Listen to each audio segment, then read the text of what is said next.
invitar la reunión de esta tarde en la que se va a tratar sobre el tema del fin de la pandemia, la transformación de la sociedad y la nueva normalidad, que es un tema que en verdad bien profundo, que da para muchísimo, y cuando hay que ver temas que son profundos y temas que requieren un análisis profundo, nada mejor que recurrir a la fuente de quien ha sido la persona que más está recorriendo los temas de responsabilidad social y sostenibilidad, como es Baltasar Carabedo. Baltasar Carabedo, como ustedes saben, es un profesor de la Universidad Católica, de la Universidad del Pacífico, pero viene trabajando los temas de responsabilidad social y de sostenibilidad hace varios años. Ha estado en el mundo de las ONGs, ¿no? Incluso liderando en su momento a Vina en sus orígenes, ¿no? Ha estado también trabajando en la academia, en el centro de investigación de las universidades,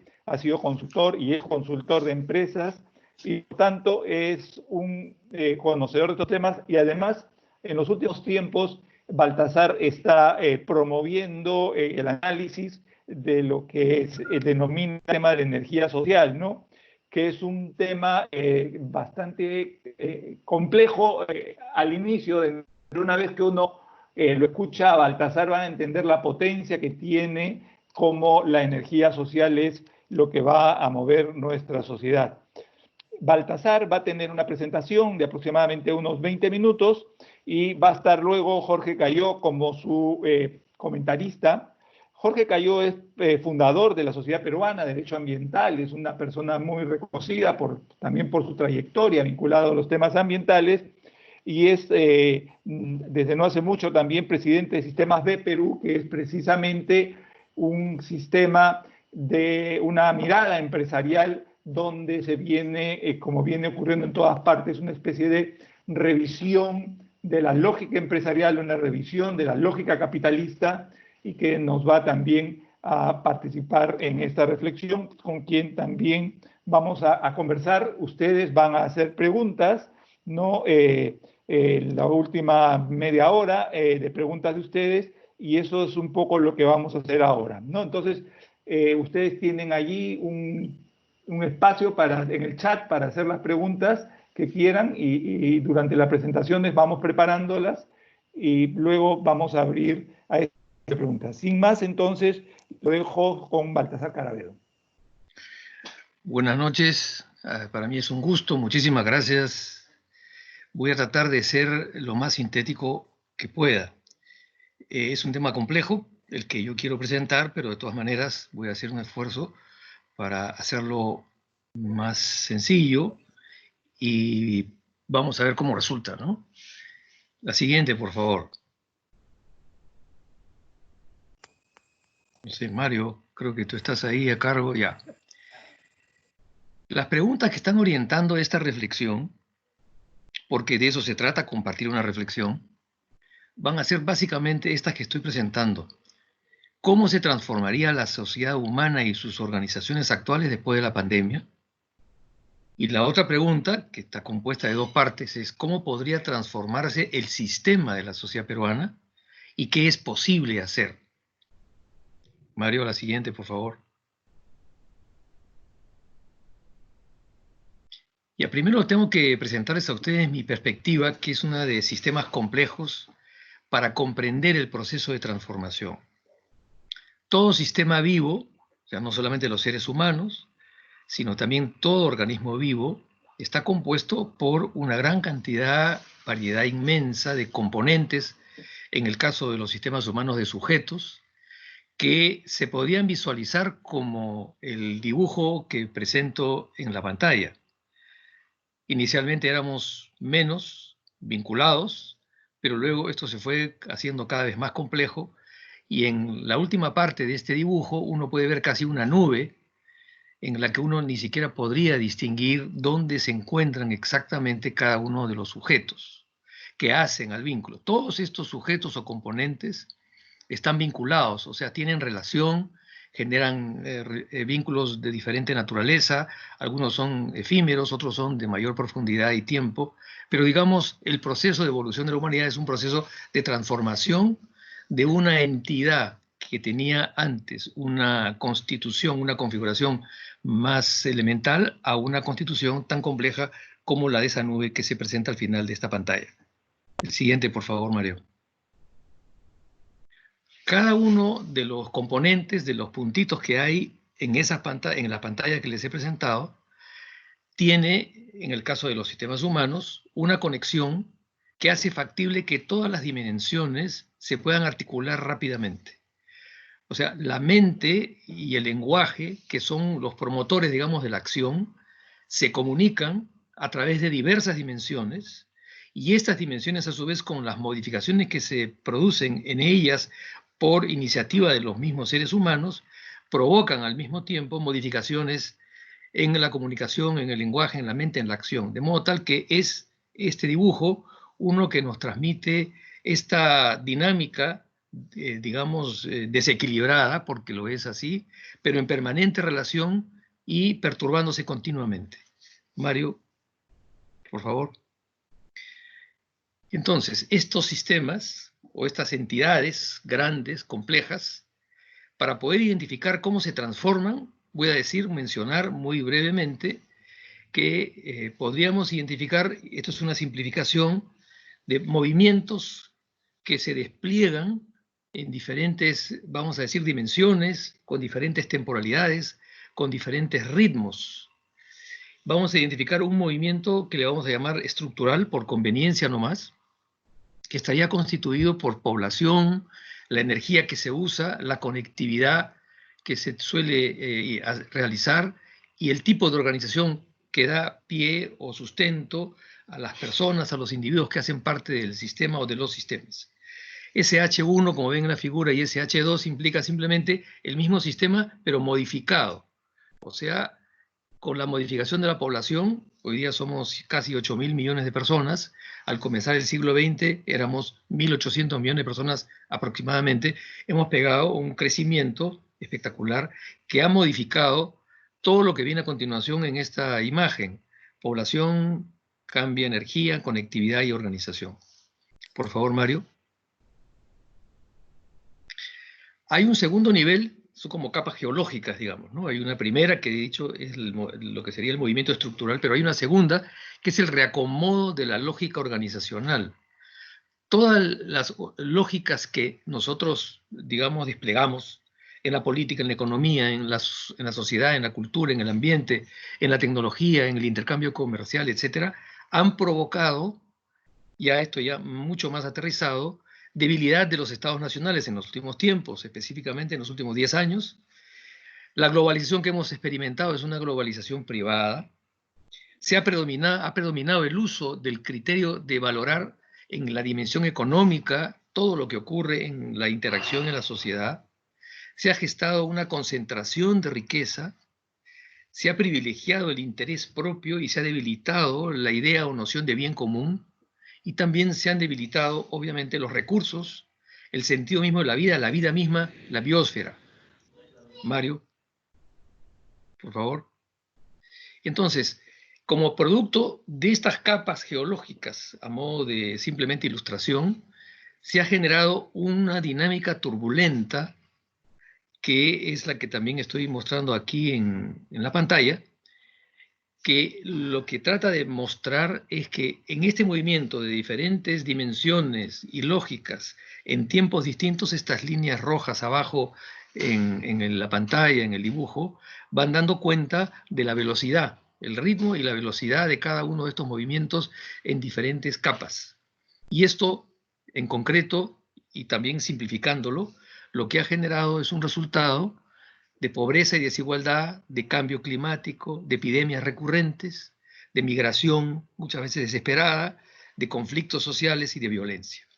Entonces, el proceso de transformación de un tiempo a esta parte, para no darle una fecha exacta, ha sido el proceso por medio del cual ha tenido un dominio, lo que sería el despliegue del mercado capitalista, que también ha ido evolucionando y modificándose, y ha generado una serie de resultados que se han puesto de manifiesto en algunos de los aspectos que de manera simplificada he colocado. Mario, por favor, la siguiente. Por ejemplo, miren ustedes aquí esta tablita, las pandemias y las epidemias. En los años hemos asistido a varias pandemias o epidemias. Solamente voy a llamar la atención como a partir del año 2002-2003, la velocidad de emergencia de pandemias y epidemias es más veloz, o sea, cada vez es más frecuente, y probablemente esto ocurra más adelante en el tiempo también. Mario, por favor. Ahora, el crecimiento del mercado capitalista a nivel mundial ha generado un despliegue de contradicciones que son propias de la vida misma y en particular del sistema actual que vivimos.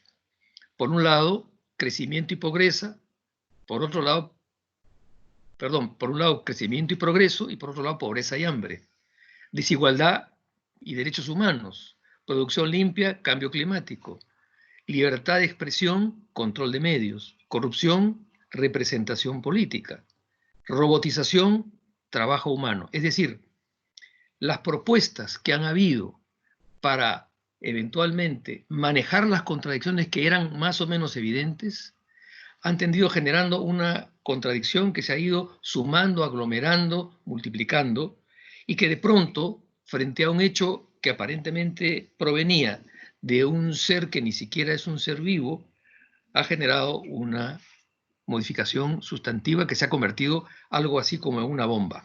Mario, por favor. Los discursos, o sea, los planteamientos, tanto éticos como de comportamiento que han emergido para resolver las contradicciones, yo las identifico, estos son algunos de los elementos nada más, yo las voy a mostrar de esta manera. El proceso de globalización, que es una iniciativa de las corporaciones privadas principalmente, también en parte de los gobiernos, que han ido bajando los aranceles, por ejemplo, y lo que se obstaculizaba los procesos de intercambio de comercio. Pero la globalización, o sea, la globalización se suponía iba a permitir un desarrollo de todos los países que intervenían en el concierto mundial. Democracia, igualdad y ética, temas que tienen que ver con género, con racismo, con representación política y con formas de inmigración tan evidentes como las que hemos nosotros experimentado aquí en el Perú, han sido partes de los reclamos y de las propuestas valorativas que se han formulado para atenuar o eventualmente, entre comillas lo pongo, resolver las contradicciones. En ese contexto también aparece lo que es responsabilidad social, que ha sido puesto en práctica por empresas, por la academia, por universidades, y finalmente el desarrollo sostenible, que es algo así como una manifestación en un momento distinto de lo que originalmente fue la propuesta de responsabilidad social hace muchos años atrás. Entonces, este discurso que se manifestaba en la práctica misma, en la manera como nos vinculábamos, que pretendía resolver de alguna forma las contradicciones, no necesariamente logró resolver las contradicciones. Por favor, la siguiente, Mario. Lo que ocurre ahora nos permite preguntarnos si efectivamente hoy estamos frente a un nuevo tipo de energía social en pugna. Las energías sociales de un sistema pueden ser, desde la perspectiva en que yo estoy adoptando, positivas o negativas. Entonces, ¿hay un proceso de desintegración mundial? Sería la pregunta. ¿Hay el nacimiento de un nuevo sistema? ¿Se ha gestado un nuevo contexto? ¿Cuáles serían las energías entrópicas, las que tienden, digamos, a la repulsión o al colapso? Por un lado, el fortalecimiento del nacionalismo y de los separatismos, la nueva bipolaridad política y comercial, la expansión de la corrupción y el debilitamiento de los organismos internacionales.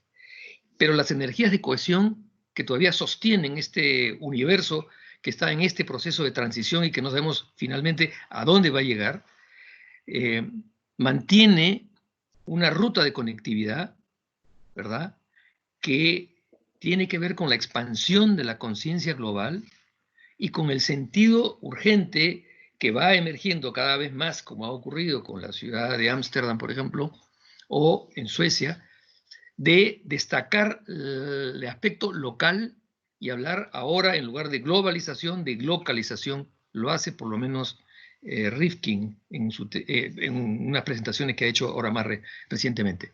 La siguiente, por favor, Mario. Entonces, lo que se ha manifestado con la emergencia del coronavirus es un conjunto de cuestionamientos a la manera como nosotros hemos venido pensando el bien común, el concepto de valor, los paradigmas éticos, los afectos, colaboración, competencia, igualdad, discriminación, respeto, desprecio, transparencia, turbiedad, compromiso, obligación. Estos elementos están en juego, son los que están emergiendo en la conciencia de muchos, no digo de todos, pero sí de muchos, respecto a lo que ha significado el desarrollo del capitalismo que nosotros, los más jóvenes y los más viejos, hemos vivido hasta este momento y que el coronavirus ha permitido tocarle un poquito a algo que ha hecho que la manifestación de todas las contradicciones emerja. Lo mismo que la preocupación por la relación global-local. Mario, por favor. Entonces, mi pregunta, entre otras, es, ¿hay que redefinir el concepto de valor? Antes, hasta hace poco, y digo hasta antes de la pandemia, el orden del concepto de valor era valor económico, valor social, muy sesgado hacia la filantropía, valor sostenible, valor compartido, que eran los valores emergentes. Lo que me parece que puede ocurrir después, pero veremos, esto tampoco es una afirmación que se puede sostener así a rajatabla, puede que aparezca un posicionamiento diferente, valor sostenible, valor compartido, valor social, valor económico, más o menos haciendo una transición en la colocación de estos conceptos en los paradigmas que nos ayudan a desplegarnos en la historia. Siguiente, por favor. Y entonces, algo que emerge, lo está, digamos, destacando mucho Rifkin, es el tema de lo que él llama la globalización, la viabilidad de lo local con lo global, un poco como disminuyendo el peso nacional, pero fortaleciendo el peso global. Y por lo tanto, la propuesta podría contener mecanismos de nuevos vínculos, tanto en el nivel de la organización política como en los de la organización social y empresarial. El siguiente, Mario, por favor. La sociedad peruana, para entrar a la sociedad en el marco que acabo de describir de manera bastante gruesa, en el marco de la sociedad peruana, hay un discurso que subyace y que se ha manifestado que tiene que ver con el mundo subjetivo, con el discurso que todos actuamos, no digo hablamos, también en parte, pero es el mundo en el cual se despliega un discurso que guía nuestros comportamientos. En algún otro momento he hecho un trabajo de investigación y la idea que yo he tenido en el momento en que lo hice y que lo interpreté era que el mundo subjetivo, en el mundo subjetivo de la sociedad peruana, lo predominante ha sido el discurso cínico, desconfiado y pesimista. Y un discurso que emergía era el de solidaridad, compromiso, cohesión, confianza, constructivo, optimismo. Vendrían a ser características de este elemento emergente. O sea, en este movimiento de encuentro entre ambos tipos de discursos, ¿no? Como que el discurso emergente puede que, y no lo quiero aseverar total y enfáticamente, puede que el discurso emergente haya tomado mayor fuerza y por lo tanto lo que las personas están de alguna manera tratando de incorporar, lo veremos, eso es lo que yo no lo puedo afirmar contundentemente, de modificar la manera como se vinculan. Ese vínculo es lo que yo llamo energía social. O sea, la energía social que está dominando en la dinámica de la sociedad peruana es la energía negativa, en este caso, la entropía, o sea, el camino al colapso.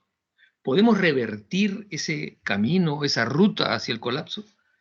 Por favor, Mario. Es posible, no digo que no, pero tenemos que tener conciencia de lo limitadas que son nuestras capacidades para transformar el mundo. Hay personas que ahora encuentran que se ha dado el espacio para una transformación más radical. Hay otros que se contentan con algunas reformas. Pero en todo caso es difícil en este momento poder concluir que las cosas van a ser de una manera determinada. Lo que sí podemos en todo caso sugerir es que en el caso nuestro, sobre todo en el caso peruano, lo que hay que modificar es el discurso subjetivo de la sociedad, que es este que he mencionado y que todavía lo seguimos viviendo a pesar de la situación de cínico, desconfiado y pesimista. Entonces, lo primero que hay que hacer es subordinar el discurso dominante. Eso que está en el nivel inconsciente, que parecería pues una utopía absoluta, el poder dominar algo que ni siquiera podemos visualizar claramente, aunque lo podemos de alguna forma tratar de entender y acercarnos a, pero no lo podemos manejar, controlar y dominar de manera muy fuerte o formal. Pero si no se modifica el discurso dominante que tiene la práctica de la sociedad peruana, cualquier política, cualquier propuesta puede que termine chocando contra un muro de resistencia demasiado grande. Para poder hacer el proceso de dominio, si se quiere, del discurso, hay que trabajar en varias rutas, en varios niveles, en varios planos. En los medios de comunicación, en el espacio público, en la ciudad, en los colegios y universidades, en las empresas, en el caso de las empresas, que se transforme la práctica de responsabilidad social en una práctica mucho más coherente, porque hasta ahora no ha sido lo coherente que debiera de ser para, digamos, darle honor a la formulación de la responsabilidad social como una propuesta de modificación de los vínculos. En las organizaciones sociales y en las entidades públicas, digamos, son los espacios para la transformación.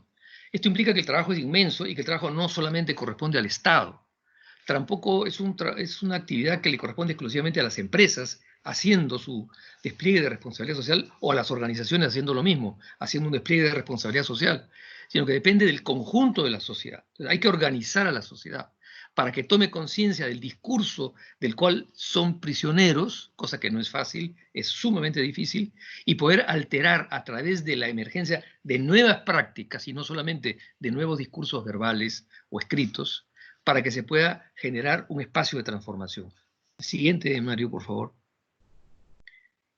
Las nuevas propuestas para resolver las contradicciones, si bien es verdad, están de alguna forma inspiradas en comportamientos de empresas, como puede ser el caso de las empresas B, ¿no? Aquí está Jorge, que nos puede hablar más de eso. De la economía circular, que es también un nuevo discurso que aparece promovido por el World Business Council for Sustainable Development. De la economía azul, de Pauli, pero que es algo muy parecido a economía circular, con algunas variaciones, desde luego, y a lo que Rifkin ha llamado la economía de la colaboración. O sea, hay un nuevo postulado paradigmático para resolver las contradicciones que van emergiendo, que son productos de todo el sistema humano que se ha ido transformando desde que aparecimos con un mejor nivel de conciencia.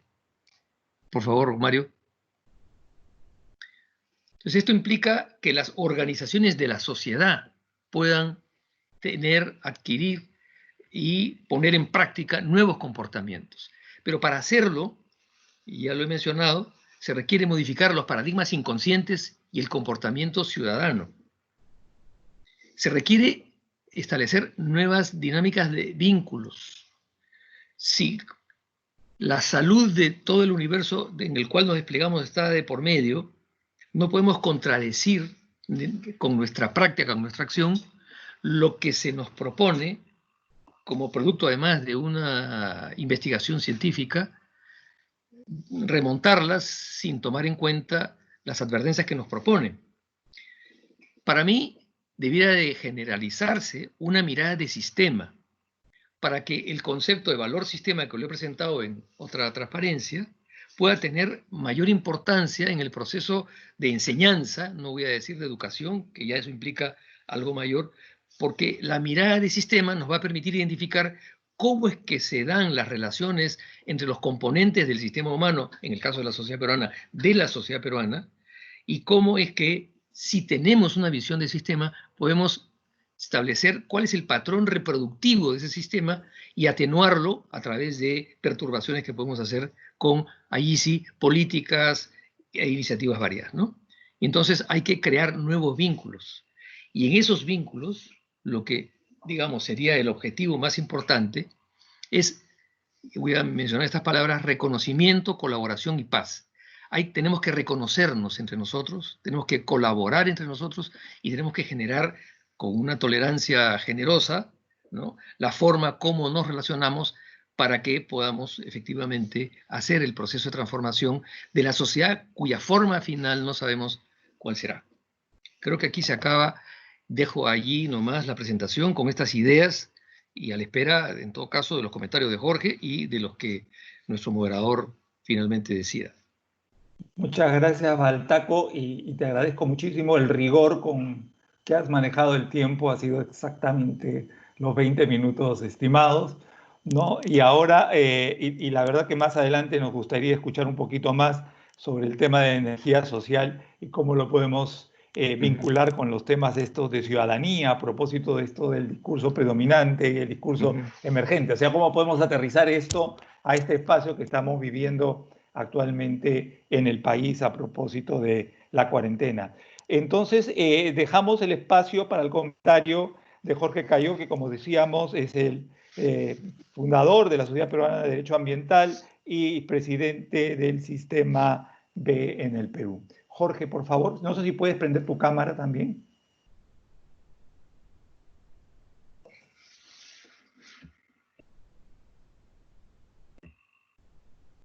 Acá estoy.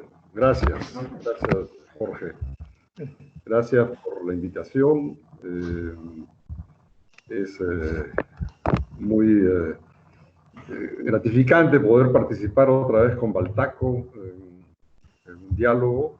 Con Baltaco tengo una larga trayectoria de trabajos y de aventuras compartidas, desde AVINA hasta Sistema B, pasando por otras organizaciones, y donde el tema, no predominante, pero siempre presente, ha girado en torno a cómo podemos los peruanos participar activamente en el proceso constante de transformación de la sociedad, ¿no? Y cuál es el papel de los empresarios en esta dinámica socioeconómica, ¿no? Ahora nos reúne una circunstancia especial, esta pandemia.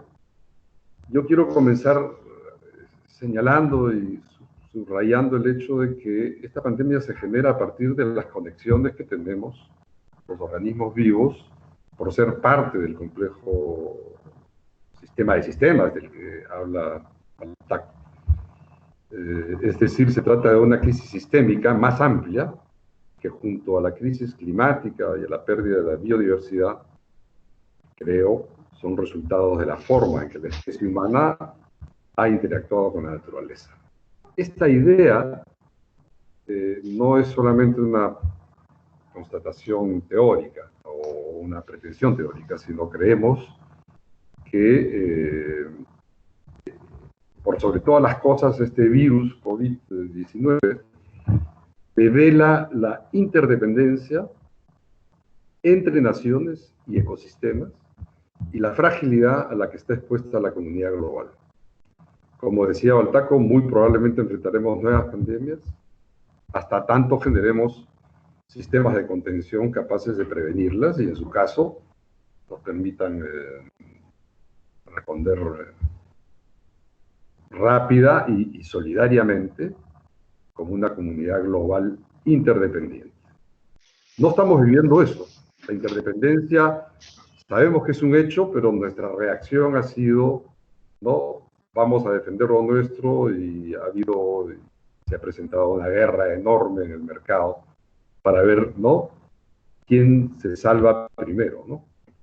Pero no, sigo comentando de que esa conexión y conciencia de nuestra relación con el mundo natural, creo que puede ser fuente para que emerja una nueva energía social de la que hablaba Baltaco, capaz de transformar el país o las sociedades en general en los distintos niveles, ¿no?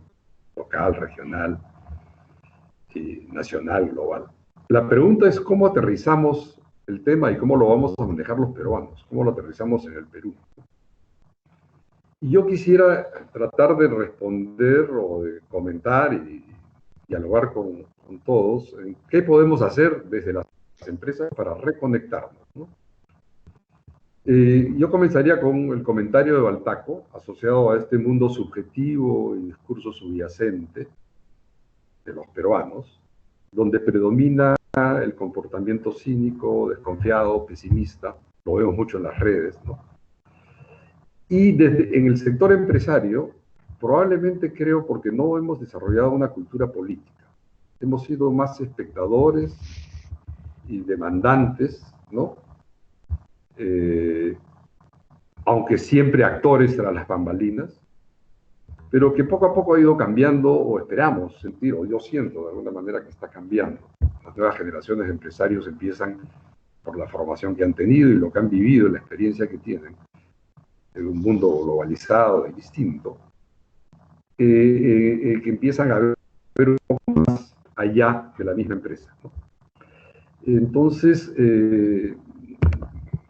si caracteriza un poco el sector empresario, creo que la participación gremial todavía se define por sectores en el Perú. Y el ente integrador, que sería CONFIEP, ¿no? Todavía creo que no ha podido convertirse en un actor capaz de liderar y de proponer como el ejemplo, ¿no? Entonces, frente a este mundo subjetivo, Baltasar nos habla de una fuente de energía emergente, inspirada en la solidaridad, el compromiso, la necesidad de construir relaciones de confianza, en el optimismo, ¿no? Y yo creo que hay en el debate que me está tocando a mí participar en distintos foros nacionales e internacionales, hay todo un grupo importante que está tratando de ahora sostener estos valores, ¿no? Y la idea, volviendo a las empresas, es cómo nos vemos en este espejo, ¿no? Obligadamente nos estamos mirando ahora para ver primero al sistema de gobierno que tenemos y si nuestra representación política, digamos, de alguna manera representa el sentir y el deseo de futuro que tenemos, ¿no? Y para ir aterrizando un poco más en las empresas, yo creo que no hay duda que desde las empresas, que son las células del sistema económico, y desde donde creemos puede surgir una fuerza de cambio sustantiva, mucho se puede hacer, ¿no? Y quizá lo primero es el concepto de gobierno corporativo, ampliarlo o concretarlo mucho más, para ampliar la participación de los directorios, para que en este órgano de gobierno que es esencial en las empresas participen más representantes de lo que llamaríamos los stakeholders, para poder mirar un poco más el entorno de la empresa, el espacio donde opera, la comunidad, ¿no? La región, el lugar en donde actúa. Y ahí hay todo un tema que está comenzando, todo un tema, una tarea que está comenzando, pero que no es todavía el tema del gobierno corporativo, o ampliar estos directorios para otros actores o otros líderes o personas que puedan ayudar al directorio que maneja una empresa, que pueda ayudarlo en verse en un espejo más amplio, ¿no? Otra acción concreta me llevaría a hablar de las empresas B, ¿no? Que es una de las que estamos, digamos, un mecanismo o una estructura que estamos proponiendo, y que comienza con medir la gestión de la empresa. ¿Cómo podemos hacer entonces para ir participando en este cambio? Yo creo que primero mirarnos a ese espejo del que hablo. Medir la gestión de la empresa implicaría usar ya instrumentos que existen. La evaluación de impacto B es uno de ellos, que creo que es una buena herramienta mediante la cual una empresa puede medir su impacto en relación con sus trabajadores, la comunidad, el medio ambiente, sus clientes.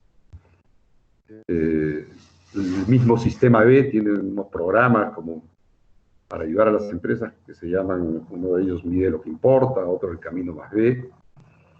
Y la idea con esos instrumentos o programas es motivar a las empresas a mirarse en un ámbito en donde el ecosistema en donde opera se amplía y se incorpore lo social, lo cultural y lo ambiental, ¿no?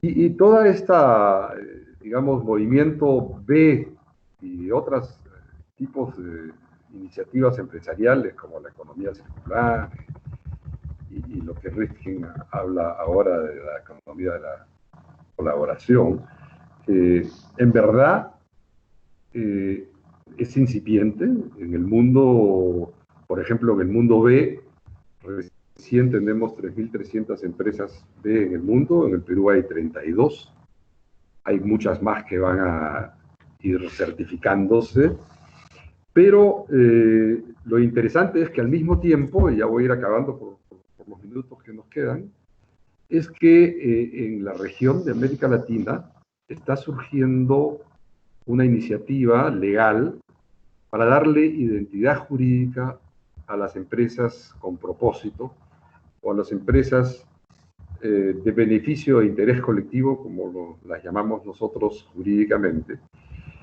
Por eso es que ya en el Perú tenemos un proyecto de ley que auspicia y promueve el congresista Alberto de Belaunde, discutido en la legislatura anterior, con el Congreso anterior, pero que se va a mantener los acuerdos previos de las comisiones, y aprobado ya en la Comisión de Justicia, en la Comisión de Economía y Finanzas, para aprobar lo que sería una ley que amplía la Ley General de Sociedades para darle una identidad legal a las empresas con propósito o de triple propósito o de triple impacto. Y esto es bien importante, porque en la economía, en el sistema económico, hay toda una actividad económica o de promoción de la economía y de actividades que tienen impacto económico, que están encabezadas o lideradas por ONGs o empresas sociales, pero que no tienen una identidad. Y creemos que esa identidad jurídica, sin darle beneficios especiales ni nada a estas empresas, podría promover la multiplicación de empresas con propósito. Jorge, ¿podemos ir acabando, por favor? Y por eso, en los últimos días hemos estado coordinando el grupo promotor de estas empresas, y la ley, perdón, BIC, para empezar a difundir sus alcances, sus beneficios, y cómo puede de alguna manera ser otra herramienta para promover, ¿no?, un cambio desde la estructura misma de las empresas. Una empresa a veces se define como una empresa que en su estatuto mismo, en su objeto social, se propone, ¿no?, objetivos, además del económico, asociados a ese objetivo económico, objetivos ambientales y sociales. Y el directorio y la gerencia y todo el equipo de colaboradores o trabajadores sabe muy bien que esa misión triple está en el presupuesto de la empresa, está en los objetivos de la empresa, y de alguna manera se van a medir los resultados en función de haber alcanzado o no las metas propuestas. Y por aquí, acabando un poco, lo que sí creemos es que estos planes de estímulo económico, que son los que se están proponiendo ahora desde el gobierno, son esenciales para ver si en este debate de los planes, de alguna manera se puede influir para un cambio sustancial y no volver, como estamos viendo en algunas normas, por ejemplo, ambientales, a, digamos, retroceder en una serie de avances que se han dado para comprometernos a tener, ¿no?, una mayor conciencia y responsabilidad para generar bienes comunes, además de generar utilidades y bienes propios, ¿no? Pero termino diciendo, Baltaco, como siempre, con este análisis de sistema, nos lleva, y del sistema, nos lleva a mirar desde arriba dónde estamos y a tener una mirada mucho más, digamos, realista, aunque parezca muy teórico, ¿no?, de cuál es esta realidad compleja en la que vivimos, ¿no? Y entonces la pregunta final sería si es que los empresarios peruanos vamos a poder crear valor ya no solamente para los accionistas, sino también para todos los stakeholders, ¿no? Esta es una nueva narrativa que está emergiendo de la crisis, ¿no? En esa narrativa, cuando uno habla, dice, propone, de alguna manera incide en mover un poco, ¿no?, ideas, propuestas, acciones, y a ver si podemos realmente reivindicar el rol, ¿no?, tan valioso que tiene el sector empresario para el desarrollo del país, ¿no? Bueno, termino con esto para entrar a las preguntas y respuestas. Muchas gracias. Gracias, Jorge. Baltaco, tienes unos 3 minutos, que sean 3, por favor, para poder, digamos, reflexionar o profundizar a propósito de los temas que planteaste y lo que ha estado hablando Jorge. Y yo invito, de todas maneras, a los participantes en esta reunión a que puedan, a través del chat, hacer algunas preguntas a los expositores. Gracias. Baltaco. Sí, yo di una, básicamente, mirada de sistema. No enfaticé el tema de energía social. Aprovecho brevemente solamente para decir que la energía social es el vínculo que establecemos los seres humanos entre nosotros, en las organizaciones, en las entidades en las que participamos y con el resto de los seres vivos y la naturaleza en general. Eso es la energía social. ¿Se puede medir? Sí se puede medir. He hecho el año pasado un estudio sobre Arequipa y su energía social. No se ha publicado aún con el apoyo de la Universidad Continental, pero es, digamos, la idea, contar con un índice de energía social para ver dónde predomina el colapso y dónde predomina la negentropía, que sería el opuesto a la entropía. Ese discurso que se despliegue para cohesionar al sistema es el que cohesiona al sistema, sería la continuidad, y no hay continuidad sin transformación, y por lo tanto la sostenibilidad es la transformación del sistema humano en todas sus manifestaciones y dimensiones. Se puede medir, lo he medido, claro que no es exacto, es una aproximación, es una sugerencia, pero podríamos hacer un índice de energía social a nivel mundial como otros, digamos, índices que hay. Pero este tendría el valor de integrar las distintas miradas que existen sobre valor. No digo más bien lo dejo así como un planteamiento para escuchar más bien a los que han tomado el tiempo, y agradezco para escuchar o participar en esta dinámica. Gracias, Baltasar. Precisamente venía esta pregunta de Carmen Pacas. Dice ella, ¿por qué en los espacios de transformación no considera el impacto de la familia? Que es un tema que en estos días precisamente es muy recurrente a propósito de la pandemia que vivimos, ¿no? No, ¿puedo responder? No. Sí, no, claro. Me parece muy pertinente lo que dice Carmen. Y claro que sí, la familia es un espacio. Cuando hemos hecho el trabajo en Arequipa, por ejemplo, hemos entrado a las familias a preguntar cómo es la convivencia, poder establecer cuánto tiempo toma las rivalidades, las rencillas, las discusiones, los pleitos que existen en las familias, que no se pueden ocultar, y por lo mismo, qué se podría hacer retomando de las propias familias iniciativas para transformar o modificar esto. Pero muy pertinente la pregunta, el comentario de Carmen. Sí, y es un tema que lo había dejado cuando terminaste tu reflexión, y era el que precisamente tú eres un entusiasta a propósito del discurso emergente, ¿no? Cuando hablabas de los nuevos valores, pero la realidad es que el discurso predominante a propósito de esta cultura de la informalidad que hemos estado viviendo, ¿no? Ese discurso predominante es el que ha prevalecido en estos días, en estos 2 meses que tenemos, donde precisamente a pesar del esfuerzo del Estado, bueno, la escasa capacidad del Estado, pero a pesar del esfuerzo de que la ciudadanía tenga un mejor comportamiento, ya sabemos que hay factores sociales y económicos que han limitado a ello, pero ha hecho que en verdad el predominante surja, y el emergente que tanto aspirábamos, lo pusimos a prueba y no funciona. ¿Qué reflexión tienes a propósito de cómo funciona? Y de paso también hay una pregunta de Elvira Quije que nos está pidiendo cómo se mide esa energía social. Ya, yo no podría ser tan concluyente, ¿no? Yo no creo que ha terminado el despliegue de esta dinámica contradictoria que vivimos. Por lo tanto, el emergente hoy es emergente, pero puede convertirse en predominante. No sabemos en qué momento. No tenemos una idea clara. Pero no podemos negar también que la aspiración emergente es una aspiración compartida, creo que por todos los sectores de la sociedad. Nadie quiere tener una sociedad informal. Nadie quiere tener una sociedad en la cual la transgresión es lo usual. O sea, esa sociedad cargada de violencia, a veces reprimida, pero a veces evidenciada, es una sociedad que tiene que modificarse.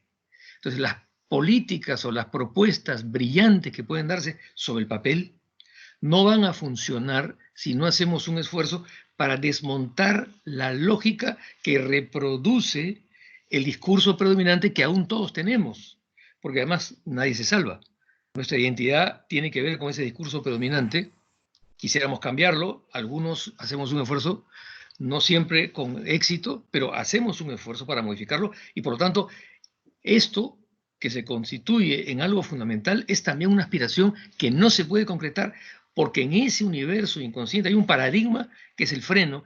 Es ese freno el que tenemos que quitarle a este proceso que requiere que el emergente ocupe el espacio que necesitamos. Pero me parece que allí no es un tema de los educadores, no es un tema de los políticos, digo exclusivamente, no es un tema del gobierno, no es un tema de los militares, no es un tema de los partidos políticos, es un tema de la totalidad. Mientras no exista esta especie de desmontaje hacia la humildad, ¿no?, lo que va a predominar es la soberbia. Y la soberbia se va a manifestar en el acto, y el acto va a ser la informalidad continua. Y eso es exactamente lo que hay que hacer, porque decir lo que habría que hacer en términos mucho más concretos podría significar la emergencia de una nueva dinámica que albergaría una cantidad imposible de sumar o de entender completamente de contradicciones. Brevemente, antes de pasar a Jorge, brevemente comentarle a Elvira cómo se mide la energía social. Es complicado Bueno, el tema, pero claro, sí. En pocas Claro, palabras, ¿no? Como un programa así de radio. Sí, claro. El tiempo es importantísimo. Uno trabaja más o menos, ¿no? Digamos, no es exacto, pero 8 horas diarias. Luego tiene unas otras 8 horas de esparcimiento, relación con la familia o lo que fuera. Y hay otras 8 horas de descanso. En esos 3 espacios, uno va transmitiendo y recibiendo energía. De acuerdo a los neurocientíficos, el universo inadvertido o inconsciente es el que predomina en nuestro despliegue. Entonces, ¿cómo hacer para que, y aquí creo que retomo lo de Jorge, que está señalando la importancia de los medios de información, cómo nosotros incorporamos en nuestra propia estructura mental y dinámica mental lo que lanzan los medios de información?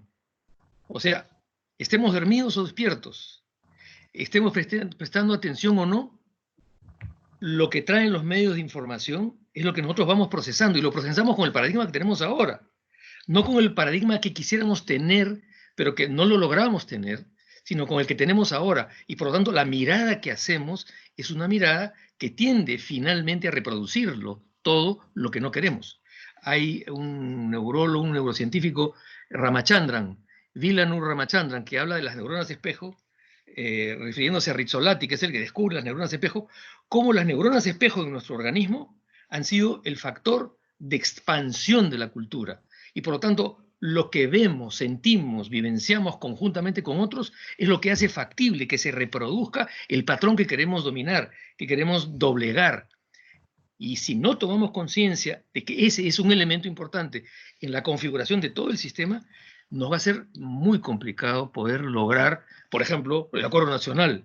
Se piensa que el acuerdo nacional es el acuerdo para poder resolverlo todo, pero el acuerdo nacional pues está plagado de paradigmas que son la reproducción del sistema que queremos doblegar.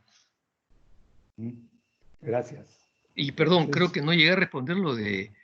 entonces,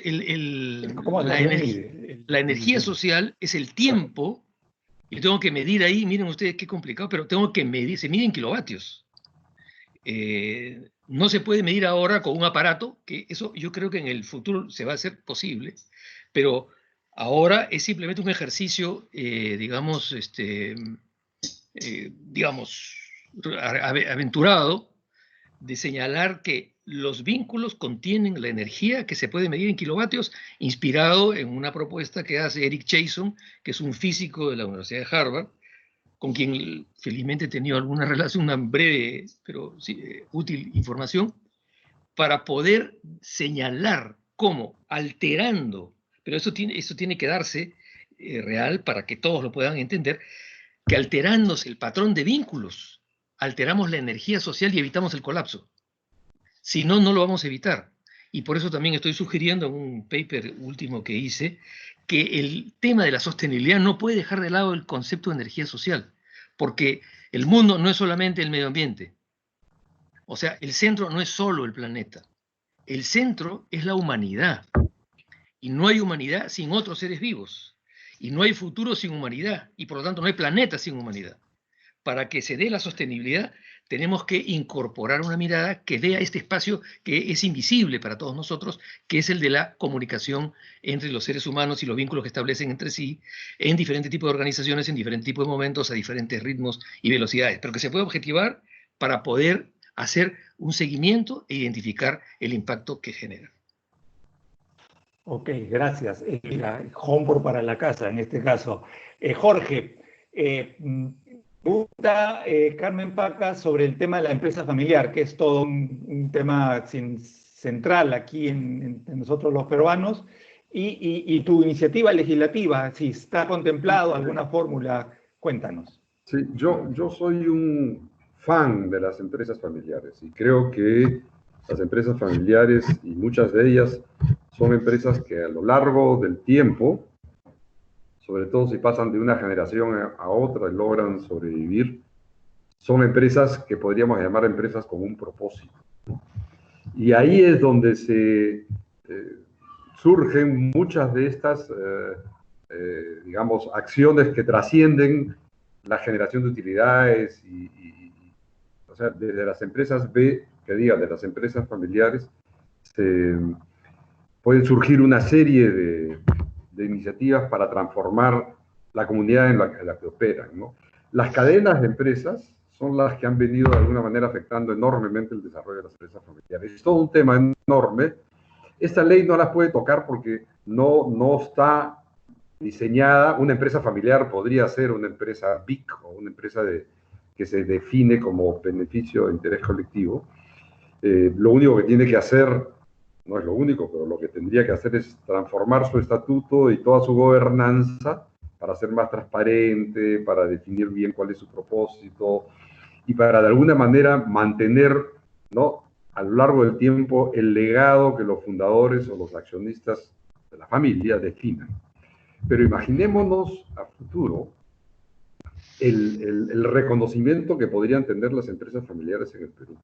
Sobre todo si es que de alguna manera una legislación promueve, no unas empresas familiares solamente porque son las familias hoy de la generación actual, sino promueve, como en Japón y en otros países, una longevidad de estas empresas, ¿no? Una continuidad en el tiempo, con protocolos, y que es lo que en España y en muchos países se está fomentando las empresas familiares. Esta es una deuda pendiente. Las empresas BIC son para todas, ¿no? La ley de empresas, esta va a ser para cualquier tipo de empresa, puede ser familiar o no, o sea, van a estar incluidas, pero yo creo que merece todo un análisis y un debate muy interesante de cuál es el aporte, el valor que tienen las empresas para el desarrollo del país, las familiares, ¿no? Gracias, Jorge. Gracias.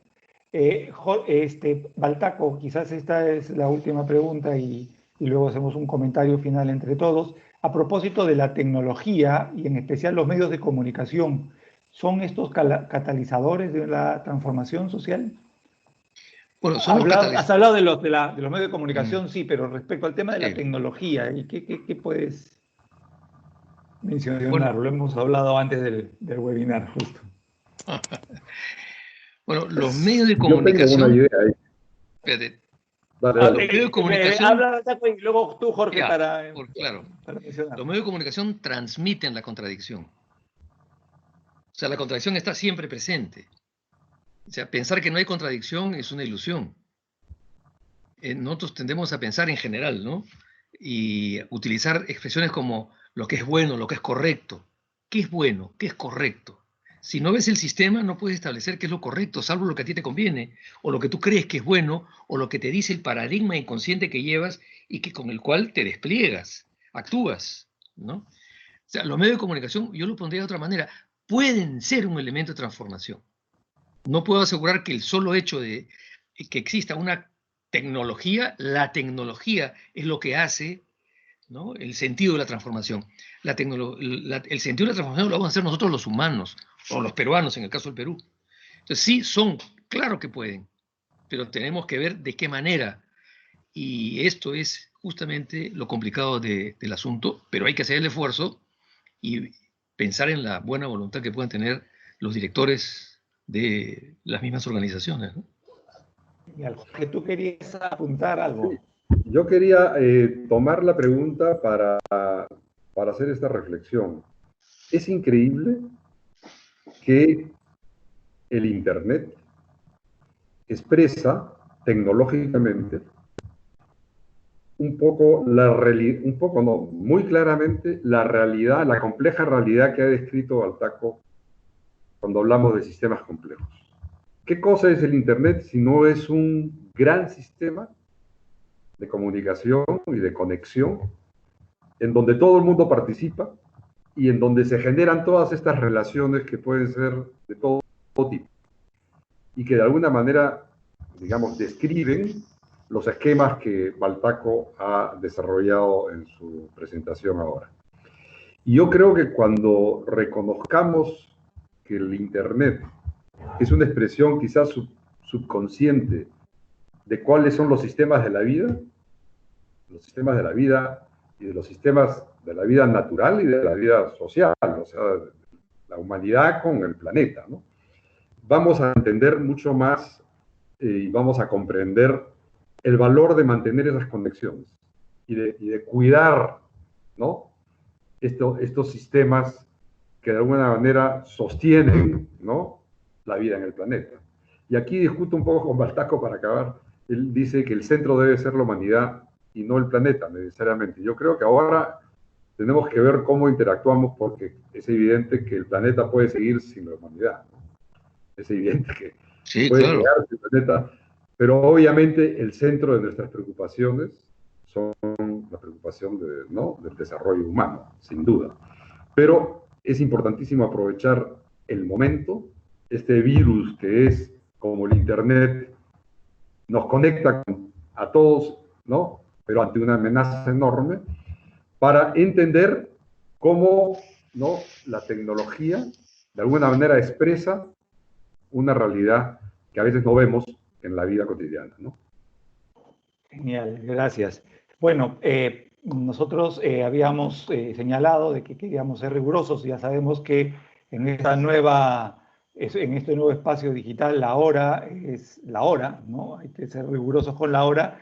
Queríamos agradecerle a todos por su participación. La verdad que el título de la presentación de hoy en verdad era muy, digamos, buscaba tener una dimensión bastante amplia, porque esto del fin de la pandemia no sabemos cuándo vendrá, no tenemos la menor idea de lo que va a ser ese fin pero lo que sí tenemos el reto es de pensar en lo que va a ser este tema de la nueva normalidad, ¿no? ¿Qué es lo que va a pasar? Y es lo que nos ha estado hablando Baltaco y Jorge a partir del sistema B, y Baltaco sobre el tema de la energía social y las oportunidades que tenemos como sociedad de buscar realmente si hay una posibilidad de un discurso emergente, que el discurso emergente vaya adquiriendo un mayor valor que ese discurso predominante.